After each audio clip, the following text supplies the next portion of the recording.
Hey everyone, this is Steve from GamersNexus.net, and today we are looking at SilverStone's Raven RV02 Enthusiast Class Gaming Case.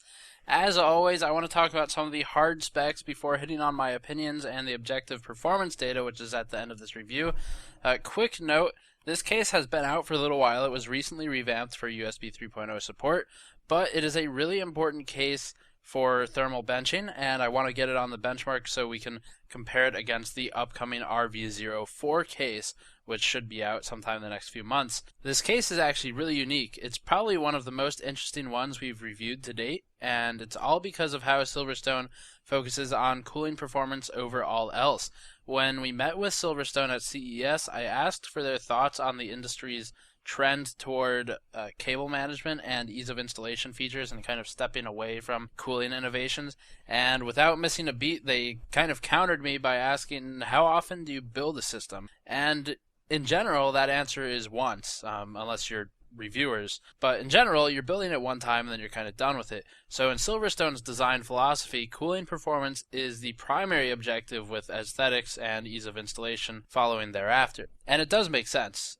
So the Raven has historically done some insanely cool stuff with motherboard rotation and positive air cooling. This is not news.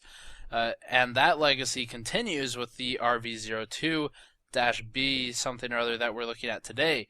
The board is actually rotated 90 degrees, so all the I/O is exposed in the top instead of the rear of the case, and there are three massive 180mm fans mounted in the bottom, using positive pressure cooling to force air up and out of the case, which is a stack effect, basically physics phenomenon. It's as simple as the hot air will rise because the air density difference between the inside and the outside of the case due to the thermal differential. This forces the air to pass straight through the CPU cooler and the video card heatsink without any obstruction from, like, say, drive bays, which normally are in front of your front intake. Between the intake and, you know, your parts you actually want to cool are all your drives, and that's a huge wall that you really don't want to have between your cooling and your components.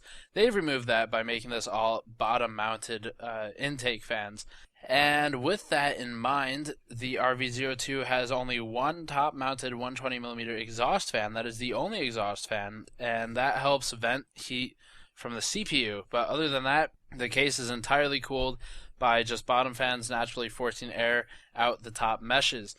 The power supply is mounted in the top corner of the case, with its fan covered by a dust filter in the rear position externally. The actual power cable, the external power cable, routes between the top panel mesh along with all of the other I/O cables, and it emerges out the back of the case. And this means that your accessibility to USB ports, fan speed control, the power supply toggle switch, and other I/O is fairly limited, being that you have to remove the top panel to mess with those ports. Front I/O includes two 3.5mm jacks for audio, two USB 3.0 ports, and that's really about it other than the switches. And this is the USB 3.0 ports are, of course, complete with a header, so if you don't have a USB 3.0 header on your board, it's a good idea to buy an adapter of some kind. Otherwise, you're going to have to remove the top panel every time you want to mess with USB ports. So, on that note, you may have heard me rattle off mention about fan speed control a second ago. The RV02 has a 3-fan speed controller, two different speeds for 3 fans, that can switch between 2 basic high and low settings. We tested the performance of each of these settings, and I'll show you that in a bit. One of the biggest advantages to the RV02 is its resilience to dust, because the case uses positive pressure cooling, which effectively means that only air intake is in the bottom, with air being expelled from all the cracks in the case and the meshes everywhere. In the top, that is. So there's almost no dust accumulation anywhere except in the bottom filters, which are easily cleansed, and that's because the air is being forced out everywhere else. So the only place for dust really to go is the bottom. And then moving to the aesthetic side of things, we're kind of blasting through a good deal of topics here. On the aesthetic side of things, the case is pretty long given its motherboard orientation, but is otherwise fairly normal sized. It's not super tall like the 820 or 630. It's fairly normal. It is long like the Armor Evolution, if you're familiar with that case. The glass side panel is found on the right side of the case, so a little bit different than normally. It's the opposite side of what we're used to, and the panel looks very good. I'll give it that.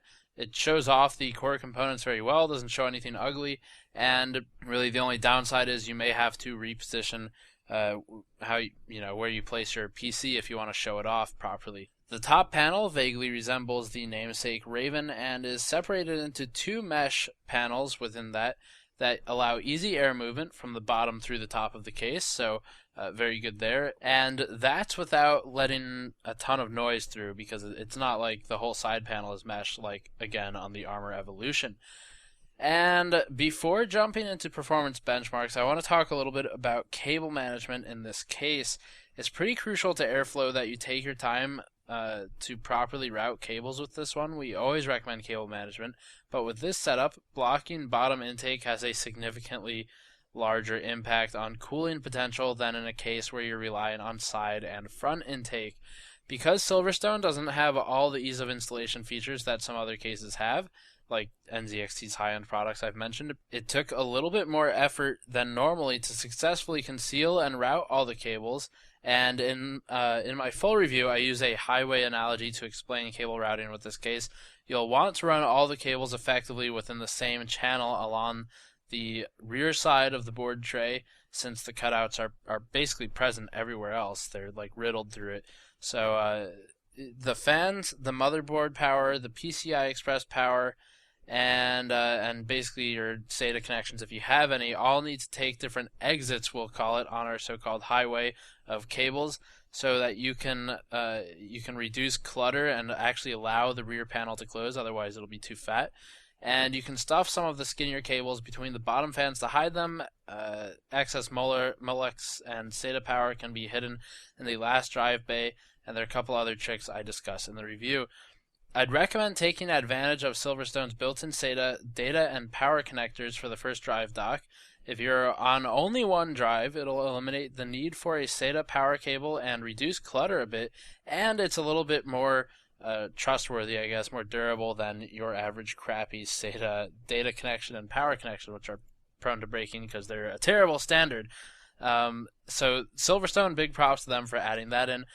The RV02 doesn't have that many tie anchors, like for cable ties, on the back side of the board, so unfortunately you may need to improvise in some cases. I stuffed a skinny zip tie through one of the unused standoff mounts, for instance, and that helped distribute cables and allow the rear panel to close a bit easier. And alright, with all that stuff out of the way, let's spend a second on performance here. SilverStone's rep asserted that he'd be surprised if the RV02 wasn't the best performing case on our bench, and lo and behold, it's the best performing case on our bench, so I guess good for them. Our testing methodology is defined fully in the article below, but the short of it is that these measurements are delta T over ambient, so the RV02 kept the CPU at around 51.8 Celsius on the high fan settings when under 100% maximum load, large FFTs. And for low settings, it was, I believe, around 53.3 Celsius, which the fan RPM basically drops to 700 for that speed setting. Rosewill's Armor Evolution is finally dethroned on our bench for CPU cooling. The RV02 is now the highest performing case we've ever tested, including in the enthusiast class, which is filled in right now with the Phantom cases.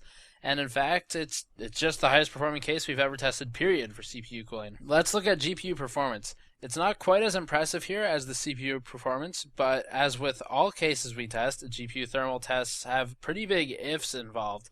It's my hypothesis that the RV02 would perform substantially better for GPU cooling with either multiple video cards or with a larger video card, or one that basically makes use of a different fan design, like a squirrel cage fan or multi-fan configuration. For our small single fan, normal fan 7850, there's just no big advantage, and I think that's probably because the air channels are really just fully saturated already, and the case's airflow dynamics aren't going to make a big impact on a small card's cooling potential.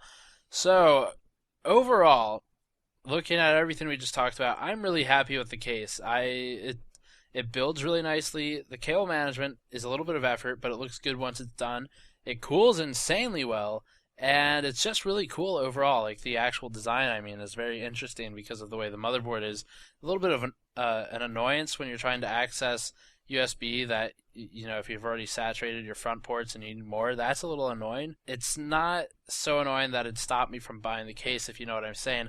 I think it's like 180 to 200 bucks right now, so that's a pretty big investment. You're basically looking at a couple of other options when you're in the Phantom 630 is like right there. Phantom 820 is not that far off if it's on sale, especially, and then Rosewell's impending Throne case will be in that same range as well. Of course, Corsair has one of their 500 cases. It might be the 550D. I'm not sure off the top of my head. One of those cases is right up there in the 150 range. So definitely a lot of good choices to pick from. I'm a big fan of this case. If you're looking for pure performance, definitely pick it up. If you're looking for something interesting and unique, definitely pick it up. But if you don't think you need like insane overclocking performance, and let's be honest, most of us don't need that, then you can probably get away with just buying a $100 to $130 case and you'll be just fine in terms of performance. So don't overspend just because you think you need more cooling for a basic overclock. Only get it if you really think it fits something specific that you like, or if you want just period the best cooling possible in the enthusiast class. And that's all I have to say about that one. I don't have a ton of negatives here, just the couple ones I already mentioned about accessibility. So SilverStone definitely breaks all the rules with its Raven series of products. I'm pretty happy with it, and I will see you all next time. Peace.